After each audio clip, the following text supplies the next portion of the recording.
and throughout the recorded presentation, investors will be in listen-only mode. Questions are encouraged and they can be submitted at any time by the Q&A tab situated in the right corner of your screen. Just simply type in your questions and press send.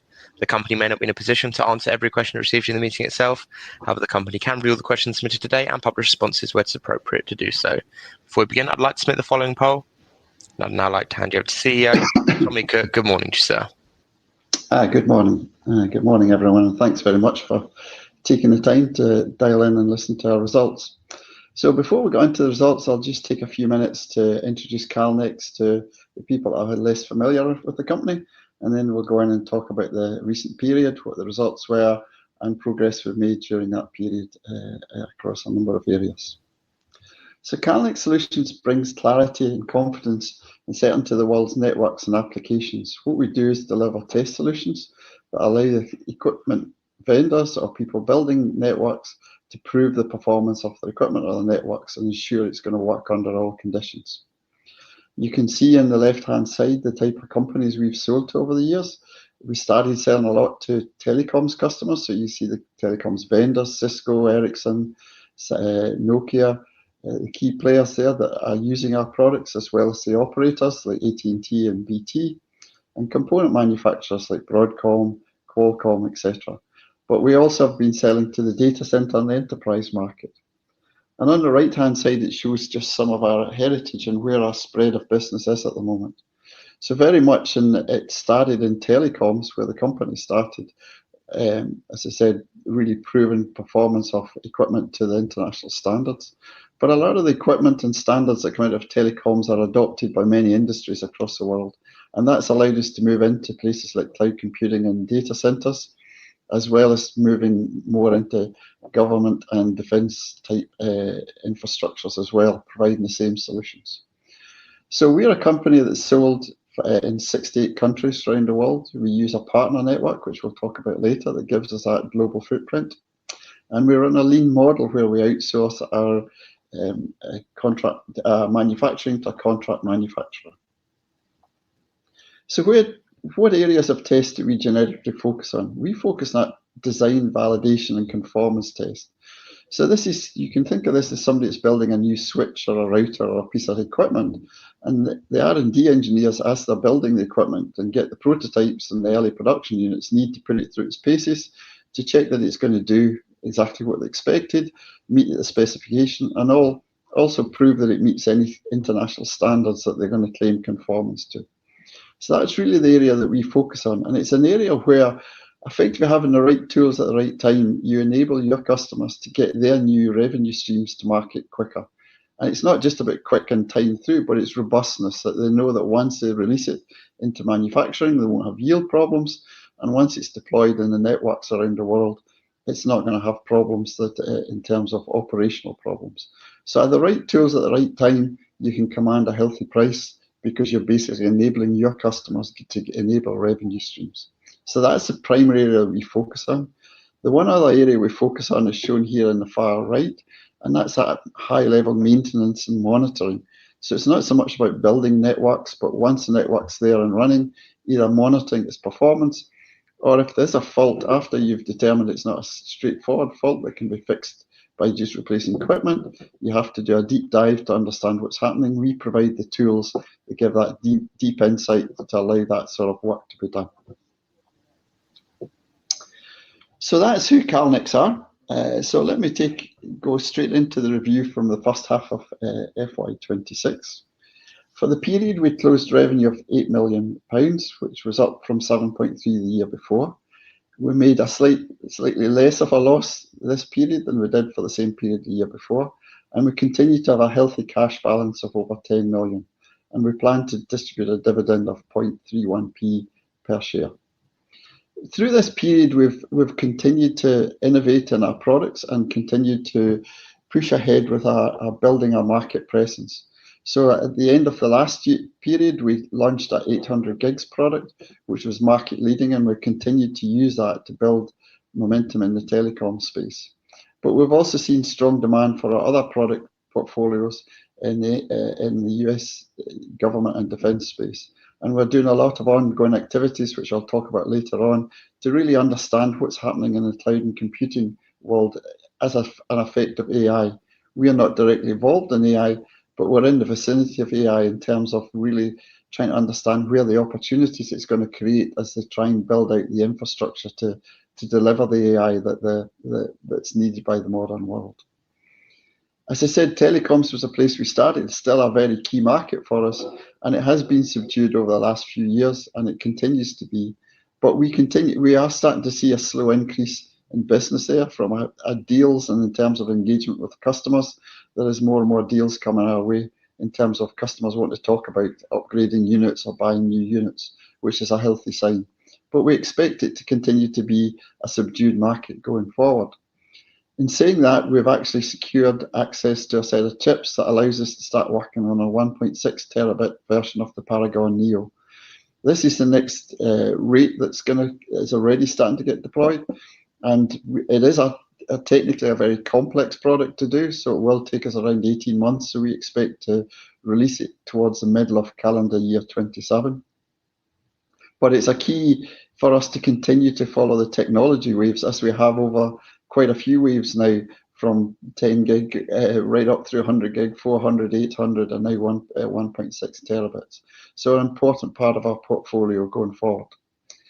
The other thing that we've been focusing on recently is on our internal structure and how we go about doing business. We'll talk about our channel partners in a minute, that's changing quite a lot, but we've brought some new leadership individuals into the company. We've recently just hired a new VP of sales, and earlier in the year we brought in a VP of markets and products, and they're really helping to look at the way we go about business, how we engage with our customers, and how we engage with our partners, our sales partners, to basically sell our products. So if you look at this map, it looks the same as it's probably looked for a few years in terms of the countries we work in, but there is quite a lot of change happening. If you're familiar with CLX, you'll know that we used to work very closely with Spirent. In terms of up to about 70% of our sales went through Spirent. They acted as a channel partner. So when it was announced last year that they were going to be acquired by Keysight, it was clear that we couldn't continue to work with them. So we've been migrating our channel to a different set of partners. So we've been successful in doing that and bringing on a number of new partners that basically give us the same coverage, but also looking to enhance the coverage that we get by bringing in new partners that, for example, are focused on the defense sector in North America to give us a much stronger footprint going forward. We've also invested, Ashley will talk about how we've controlled expenses. We have done targeted hires, in particular in the sales and marketing side, and we've invested in partner manager in the US, as well as a person focusing on the federal market in the US, again, to give us better traction into that market space. And while we used to work with Spirent, along the way from when it was first announced that Keysight was going to acquire them, if you're familiar with the market, you'll know that the regulator required Keysight to spin out part of Spirent, and they weren't allowed to acquire the whole company. And that part is now part of Viavi, and that deal was just closed literally just 2 or 3 weeks ago. But the part that went to Viavi is the group that we worked with. And as we go forward, we have continued to work with them, and we hope to continue to work with them in a new way going forward, because they've just really effectively arrived in Viavi. These discussions are just getting underway. But all parties are keen that we maintain the strength that we had, the relationship we had before. It will be a refreshed relationship in terms of the way we want to go forward, but hopefully it's a win-win for both parties. And it's interesting that Viavi is a company that we had already started working with early in the year. They approached us that they wanted to sell solutions to the customers in the ORAN space, really using their product along with our product to give the market-leading solution to the market space. So we've signed a contract with them, the wireless group in Viavi, to sell that, and that's just getting underway, and hopefully it'll bring us new business before the end of the financial year, and definitely in FY27. So at that point, I'm going to hand over to Ashley to talk about the financial results. Ashley. Thanks, Tommy. So just in terms of a summary overview, and just to reiterate what Tommy just covered in his introduction, our financial performance in the period was a steady progression on the prior year in terms of revenue growth and in profitability. So revenue grew 9%, as Tommy just mentioned, with growth experienced across all regions, and I'll go into more detail on that on the next slide. Gross margins remained resilient and came in 2 percentage points above prior year at 76%. And that's really just driven by product margin mix rather than anything else. Our gross margins do tend to fluctuate 1 to 2 percentage points year on year, just depending on what bundles we've sold and what products we've sold. And then, as Tommy mentioned, we continue to manage overhead costs and R&D investment cash costs tightly, with those costs coming in, although above last year, very much in line with plan. The revenue growth and the slight uplift in margins dropped through to the other profit measures, with underlying EBITDA and loss before tax showing improvements on the prior period, as you can see. And cash was neutral on the prior year before dividends. We continue to manage to maintain a strong balance sheet. We do expect those cash flows to be positive in H2 in line with expectations. So just before I take you through the next few slides on the current year, I just thought it was useful to briefly remind you of our revenue model, as I've done in previous presentations. So, as some of you may know, we have two revenue streams. Our main revenue stream is what we call bundled hardware and software. And we also have a smaller revenue stream for software support program revenues. So on the bundled hardware and software piece, a typical customer will purchase one of our hardware products with a number of software options included at that time. And that's invoiced as a bundled sale to that customer. And that customer can come back for upgrades or additional options that are added to the existing hardware through the provision of a license key, through their time dealing with us. And we sell these as standalone software sales or upgrades. The bundled hardware and software sales pricing and combinations can differ from order to order, as it really just depends on the hardware product being purchased and the numerous software options that the customer can choose from. And each customer, as you might expect, can purchase different combinations of software options for each hardware product, just depending on what they need at that point in time. So as a result of that variability, the average revenue earned per bundle can vary from order to order. And that revenue is recognised on point of sale, effectively, on delivery to the customer, or so either the delivery of the hardware or the delivery of software license key. And that, as I said, makes up the majority of our revenues. And then the second revenue stream comes from software support programs. So each of our products comes with a standard warranty period, but that can be extended for an extra fee, and customers can also buy software support programs, and that revenue is recognised over the life of a product, because sometimes they can buy it for more than 1 year. If a customer purchases a support package that spans, say, 2 to 3 years, the revenue that's associated with those future years is deferred on the balance sheet and then released over the relevant number of years that package covers. So hopefully that just gives you a little bit of background on our revenue streams. Just on to the geographic and product revenue performance in the period on this slide here. As you may know, we've got 3 regions, so that's the Americas, North Asia, and rest of world. And within rest of world, we include Europe, Middle East, India, Southeast Asia, and Australasia as well. So as you can see from the disclosure notes in the RNS, the split of revenues across the regions was broadly in line with the prior period. Americas took up 38% of total revenues, rest of world were 36%, and North Asia were 26% in the period, so not too different from last year. The Americas region does continue to be the most impacted by the subdued telecoms market, but we did see a 5% growth in revenues from that region in the period compared to last year. And that was driven by sales into the cloud-based and government sectors, which have been the focus for us. Well, the telecoms market has been slower, as Tommy was saying. So we also continue to manage the US tariff situation, working with our resellers to agree pass-through of these costs to our end customers through transparent discussion up front through the sales cycle. The rest of the world region was the least affected by the slowdown in the telco end markets, if you remember from previous presentations, and is able to take advantage of a more diverse end market non-telco sector mix, which has assisted with growth in the period. And that region came in 9% higher in this half compared to last half in terms of revenues. Timing of shipments at the end of Q4 did mean that region benefited from opening backlog roll-off in the period as well. And the North Asia region continues to operate against the backdrop of the US-China geopolitical tensions, which hasn't changed very much since the last time we presented. So as a result, China still remains challenging for us as a country. However, we have seen some really good performance in Taiwan and Korea as we continue to focus on growing business in the other regions within North Asia outside of China. From a product line perspective, so LabSync, that's our Paragon Neo and Paragon X products.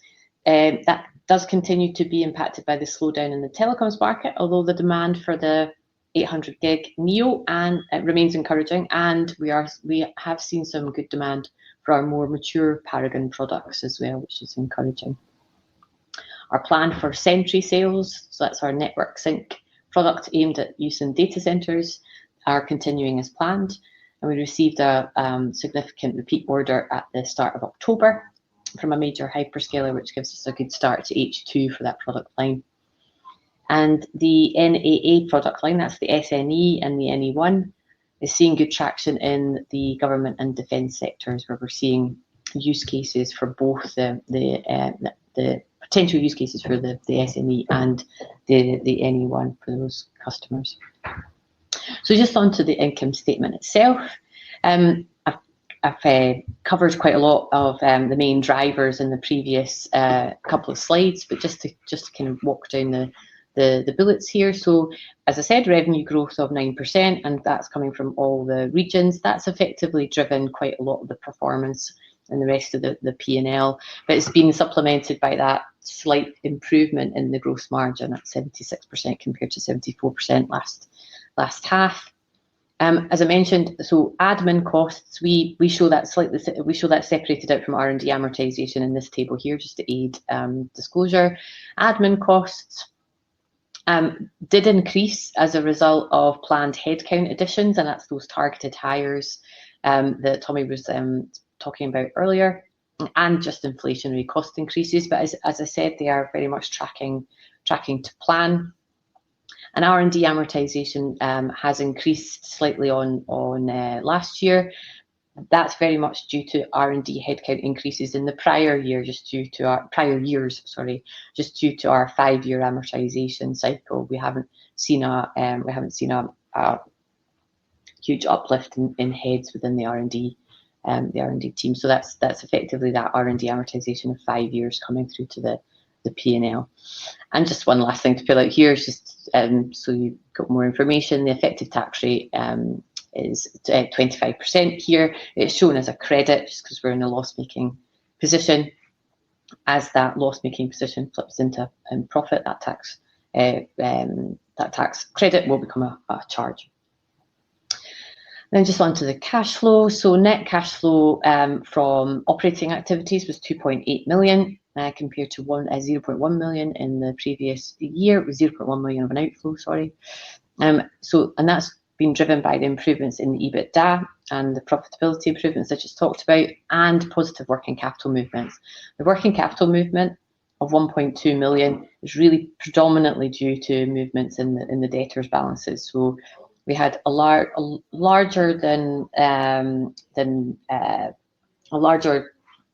debtor balance at the end of last year, just due to the timing of shipments and orders coming in at the end of Q4. So that was just larger than normal. That's all kind of rolled off in this half. So that's creating that good cash inflow there. An investment in R&D of 2.8 million. That's the cash cost of R&D, the cost of our R&D engineers, slightly above prior period, of 0.2 million, but that's very much just driven by inflationary cost increases. Nothing else exceptional happening there. 0.5 million of dividends paid in the period, very much in line with prior period trends. We are awaiting a 0.7 million R&D tax credit due from HMRC in relation to last year's tax credit due. That was originally expected before period end, so we're expecting it over very shortly in this period. Continued improvement in revenue volumes in H2, in line with expectations, will generate positive cash flows as we go through H2. And just to pull all that together, revenue, we've seen good revenue growth and gross margin improvement, supports the improvement in the profitability through this half. We do continue to invest in our R&D programs where we see revenue growth potential, and we are keeping a tight control of overheads, and overheads are tracking to plan. We are making targeted hires in the front end, global sales and marketing teams, as Tommy mentioned, to support our continued growth.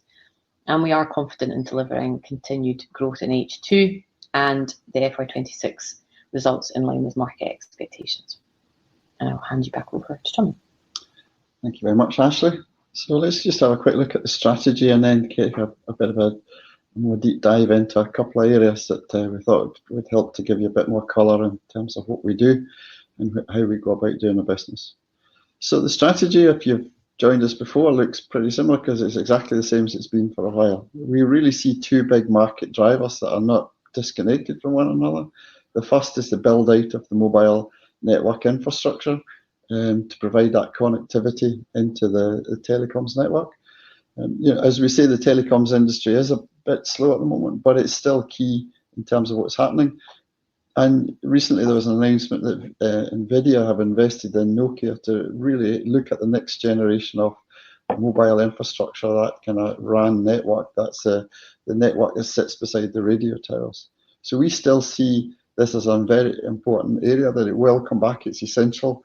And a lot of the technology that's used there is used in the other sectors that we focus on anyway. So from a technology point of view, it's important to keep in touch with that area to make sure we're well aligned with what's happening with network technology in all segments.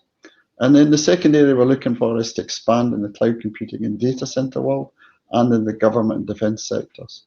As I said, this is definitely an area, as we all know, there's significant growth happening. And it's really an area where we feel that there is an opportunity for us to expand our footprint and grow our business in these sectors.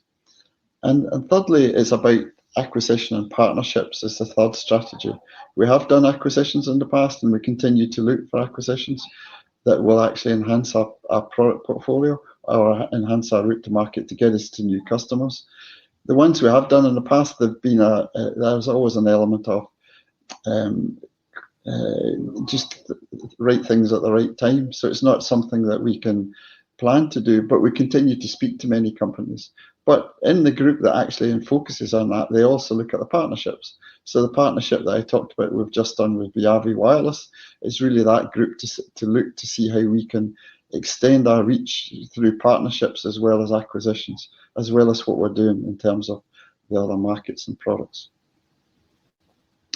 Our product portfolio really has three main parts to it: the lab sync, network sync, and network and applications assurance. Just quickly for people that are new to us, the lab sync is really where CLX started. This is very much into this R&D test in the telecom space, and it's proven performance of transferring high accuracy time through the network, which is required by the mobile network. What we're seeing is, of course, that a lot of that technology is also going into other places. So it was interesting in our 800 gig sales, whereas in the past when we released leading edge technology, it was always the big telecoms vendors where the first 10 units were sold into there. This time we're actually seeing a lot of new names in there. People are actually servicing the data center world. So people are Arista, NVIDIA, Dell, they were actually buying 800 gig because that technology is now used in the data center world. So the move to, this is a product that we have market leadership in. We've had for a number of years. We have a very strong position. And obviously going to the 1.6 that I mentioned before is really important to keep moving that forward and show our customers that we're staying in the market and give them reassurance to invest in the platforms that when they need future technologies, we will be there and be able to offer them what they need. The network sync is more about, started really on the telecom space with the Sentinel, which was really focused on testing networks, again, the transfer of time through live networks. But we actually find that in some data centers, they're actually using time, transferring time across the data center to synchronize all the servers, because they actually find that they're actually far more efficient in terms of the bandwidth utilization that they can get from their servers. So the Sentry and the Sentinel product actually has about 80% technology leverage between them. They're actually virtually the same inside one another. There are differences, but they're relatively minor. But really, from a market positioning, they're very different products and going to a different set of customers. And then we have a network and application assurance products. These are effectively network emulators. They emulate a network. Networks don't always work correctly. They have problems. Things go missing. Packets get lost. Packets get repeated. Packets get reordered. Packets get delayed by different amounts. And that's what these products do. They emulate the failures you get in real networks, so that if you're developing a new piece of equipment or a new application, then you can prove that once you've deployed it, it's going to work well. And we have a whole array of these products, from the Ignite, which is a hardware-based solution, which really provides that high-end performance, a very accurate control and high-speed performance, to the SNE, which is more about the lower speed interfaces, but provides a far more complex network simulation. And all these products are platform products in that when we produce a hardware-based, customers, as Ashley described, can buy a new platform, they'll buy a number of software options, and they can come back in the future and buy additional software options to enhance what the capability they have. And we continue to invest in all the products that you can see here. I thought it was worth taking a few minutes here to just look at the three segments that we talked about at the beginning: the telecoms, the data center, cloud computing world, and the government and defence, and just kind of look at these markets. And all these products sell into all these sectors. So it is a bit of a matrix format, but just to kind of give you a bit more colour into them. First of all, the telecoms market. This is where CLX started, and we have a very large installed base of over 1,500 units in the timing products. So what that means is we can very much continue to work with these customers. We can sell them upgrades. We've started looking to offer trade-in and upgrade programs. So if they've got earlier versions of the platform, move them to the latest version of the platform. That means when they need 800 gigs or 400 gigs or some other capability that's coming soon, they're in a stronger position to move to that very quickly. They just need to buy the option. They don't have to upgrade the platform at that time and replace it in their stands. So that gives us a chance to effectively sweat that asset of a huge installed base out there and continue to show that we can add value to our customers.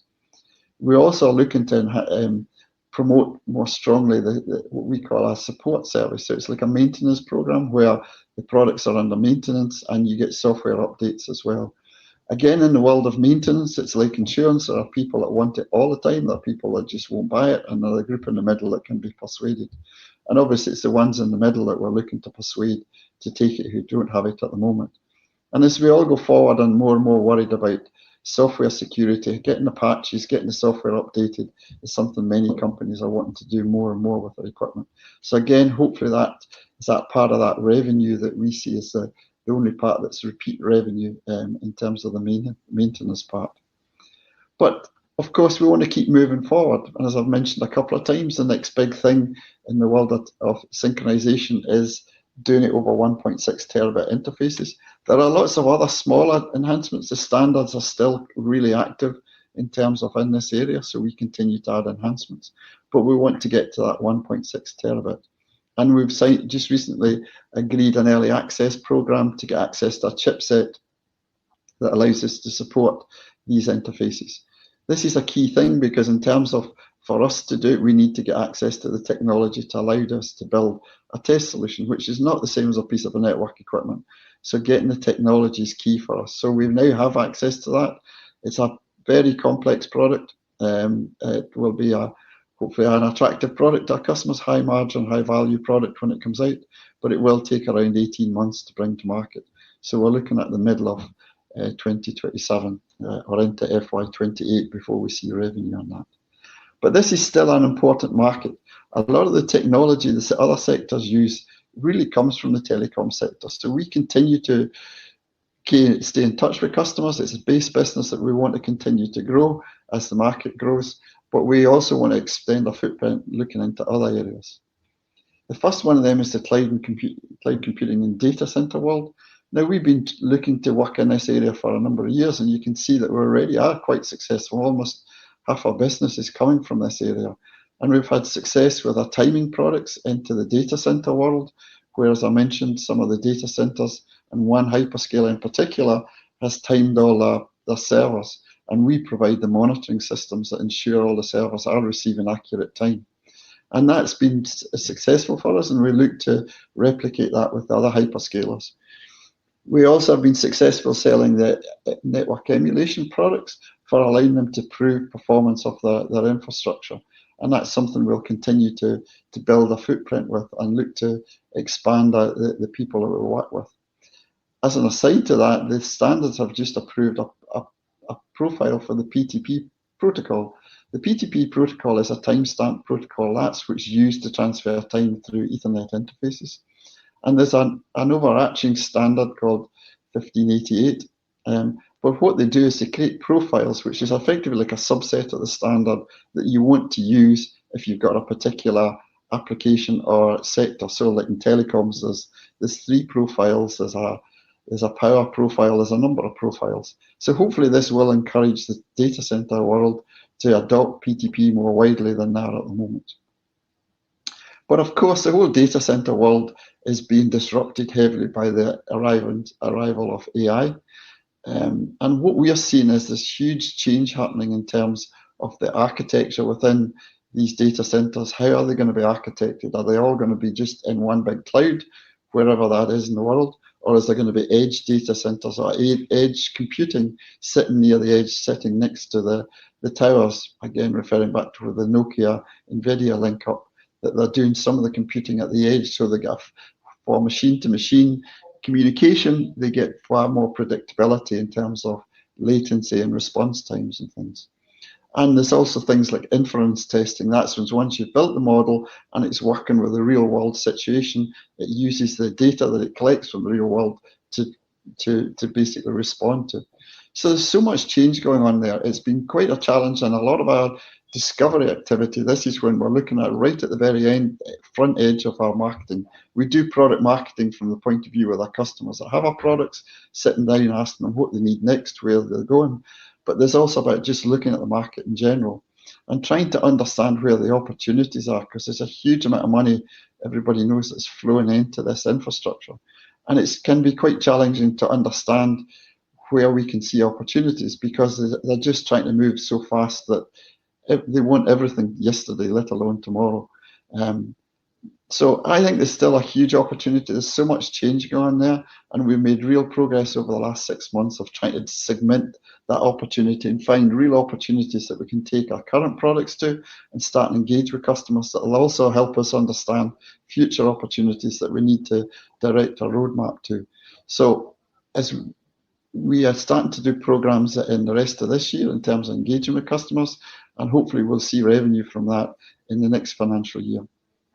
And of course, we're utilising that customer engagement we've built over the years of being able to go in with engineering teams when they ask for something and say, well, we don't quite have what you want today, but we have this, let's come in and sit down together, and we can try and see if we can adjust your test plan to allow you to do testing along the lines of what you want to do today, which helps them, and it also helps us understand what's happening. So a real exciting area, challenging area, but an area that we are really spend a lot of time on our discovery activity to look for new opportunities going forward.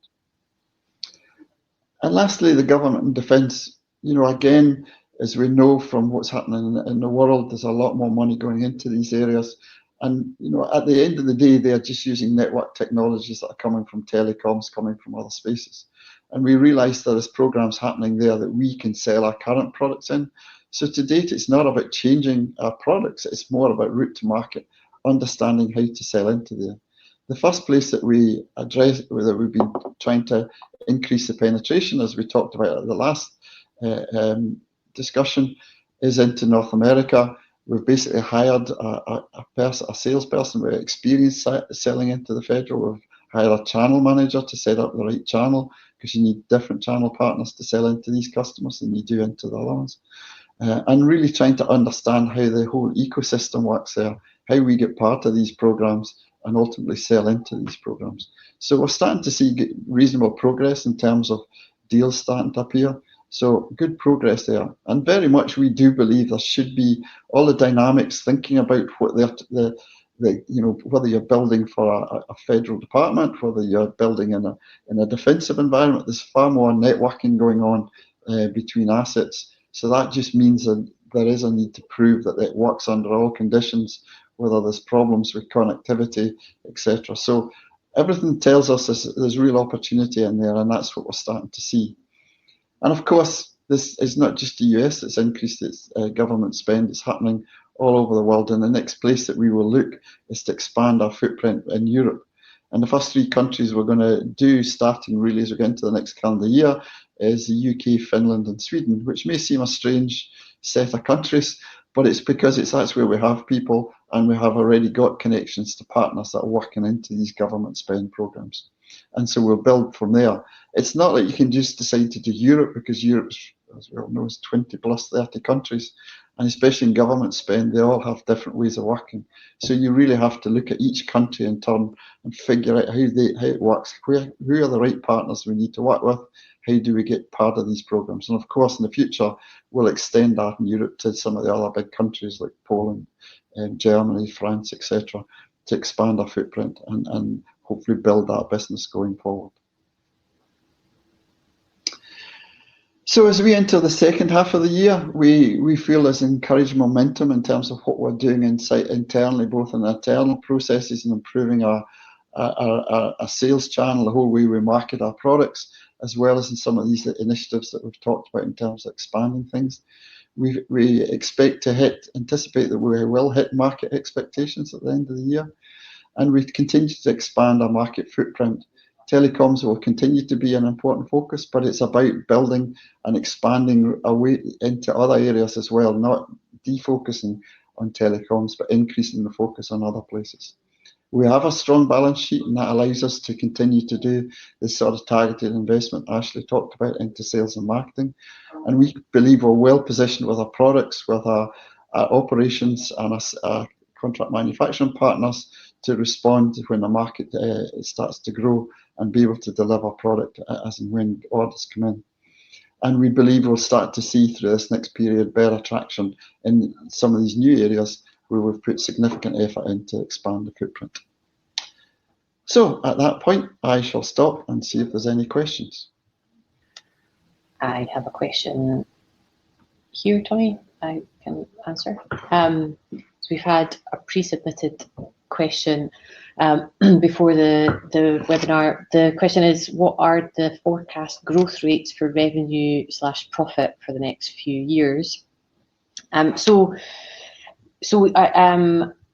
Cavendish publish the forecasts for our sort of current year that you will be able to get access to. But just in terms of just give you a kind of sense, we aim to grow at a low double-digit rate over the next few years, just given everything that Tommy's talked about in terms of the new end markets and the existing markets that we work in. That will then obviously drive profitability. Our cost base is largely fixed. If you ignore direct costs, obviously, if you think about admin costs and our R&D amortization, that those costs are largely fixed. There are some variables in there, but effectively, if that growth if we start to gain traction in that growth target, we should start to see that drop through to profit being very very healthy. So that's effectively where we're aiming for the next few years. I hope that answers that question. There is a second question here from James. How is the broadened partner network helping you deepen customer access in new markets, and what influence have you seen already in the quality of your pipeline? And Tommy touched on that through his slides on each of the end markets there, but effectively the broadened partner network, and Tommy, you might want to add to this once I've finished. Broadened partner network gives us a lot more flexibility into these different end markets that we're facing into. So effectively, as to Tommy was saying earlier about that sort of matrix of end markets, products, and our partner network, just gives us that flexibility to kind of move and shift into these end markets a lot the new end markets a lot easier. And a good example there is that defence. The defence slide that Tommy was talking about, linking in with resellers that have and distributors that have that connection into the prime contractors and the defence conversations, just allows us a lot more accessibility into those conversations, and we are seeing that coming through when it comes to our pipeline and the conversations that we're having with our sort of longer term view on forecasts. So it absolutely gives us that expanded view and expanded flexibility across the sort of global partner network. I don't know if you want to add to that. No, I think you've covered that well, Ashley. Question from David: are you selling to and targeting co-location data center providers such as Equinix, Data Reality, NTT, Cypress One, and QTS? Yes and no. So for people that are not from a co-locate, there's often companies that actually provide data center capacity. So they build the infrastructure and effectively host it and then lease it out to other providers. And some of them we're finding really just do as the company they're leasing the equipment to, in terms of they just do what they're told in terms of building it. So they are not really thinking about how to build, they're just replicating what they're asked. There's other ones like Equinix who are far more engaged, and that's one of the people we do speak to. So we are trying to understand the ecosystem here of which ones are followers and who are leaders, and trying to engage with who the ones are that are actually deciding their own infrastructure structure, and see whether we can use, develop them into customers. So they very much are part, although we talk about hyperscalers, we don't just focus on the hyperscalers that are making data centers. We focus on all the other people that are doing it as well. Where are you seeing the most encouraging early customer demand outside telecoms? Well, it probably is in North America in the defense sector, but that's kind of cause and effect. We're putting a lot of effort in to try and do things in there. So that's part of that. I think we're definitely making good progress there. We've got a set of partners, and in some ways when you sign up partners, you don't just sign a contract and walk away and just wait for the POs coming in. There really has to be quite a heavy engagement to train them, make sure they understand the type of people they should be looking for, because these companies, some of them are really huge companies that sell many, many different sort of products. So you have to kind of box above your kind of weight limit and make sure you get time and attention from them. So that whole exercise of managing partners, making it easy for them to sell, making it helpful, making sure they know what the right thing is to do when they're going in and selling is important things. So we've got a number of partners there. The next stage is really bedding them in, getting them going. We've got the contracts in place now, we're bedding them in, getting them trained, understand where they get connectivity. And then after that, look to see, is there still holes in our coverage? And potentially we may bring in other partners after that. And of course, into the kind of through the discovery activity we're doing in the data center world, that's starting to show some interesting engagement with people, where there might be kind of more medium-term opportunities coming our way from where we can see that our products can make a real difference to the test beds, the test scenarios that customers are using. So again, that's probably further out, but hopefully through the rest of this year, we start to see some more business coming in from the defence sector. I've got a question here from Sandman. Can you return to the profitability of 2022, or has the business model changed? That is our aim, is to return to those profitability levels. So I would say from a business model perspective, I would say it's more our end markets that's changed. So our goal is to return to those profitability levels, but our end markets have changed since that time. That was very much telco driven. We don't want to rely on the telco market coming back to be able to give us that profitability. So for us, it's about gaining more traction into these different end markets that we've just been talking about. We do believe that will give us the growth that is required to return to those profitability levels. Our cost base has obviously moved on since then, has grown from an inflationary and from a targeted hires perspective. So obviously that requires more revenue to drop down to the profit to give you those same levels. So there's a slight business model change there, but absolutely that's our aim, is to return to those levels once we gain more traction into these end markets. That's great. Well, Tommy, Ashley, thank you very much for answering those questions from investors. Of course, the company can review the questions submitted today, and we will publish the responses out on the Investor Meet Company platform. But just before redirecting investors to provide you with their feedback, which is particularly important to you both, Tommy, could I just ask you for a few closing comments? Sure. So thank you very much, everyone, for joining Ashley and I today. We appreciate you taking the time.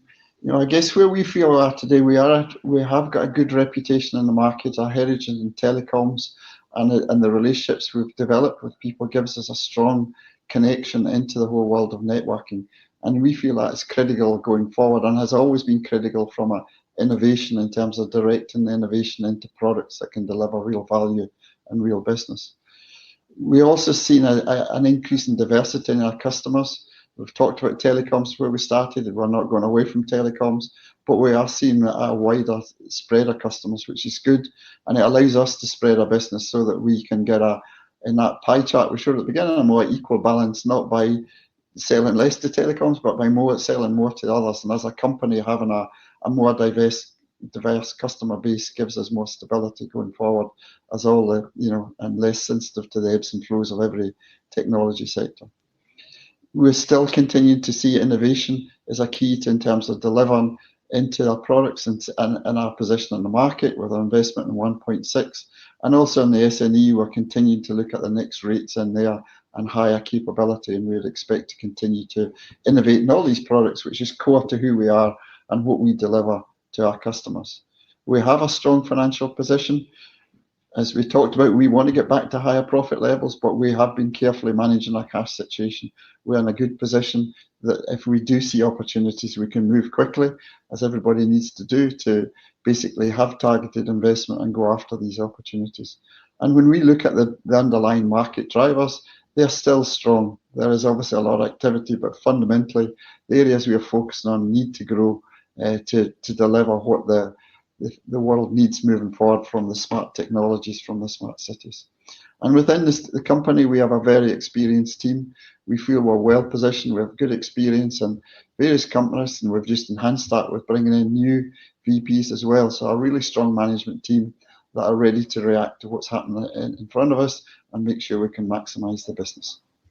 So thank you again for taking the time, and hopefully we'll see you next time. Bye. That's great. Well, Tommy, Ashley, thank you once again for updating investors today. Could I please ask investors not to close this session, as you'll now be automatically redirected to provide your feedback. On behalf of the management team of CLX Solutions PLC, we'd like to thank you for attending today's presentation, and good afternoon to you all.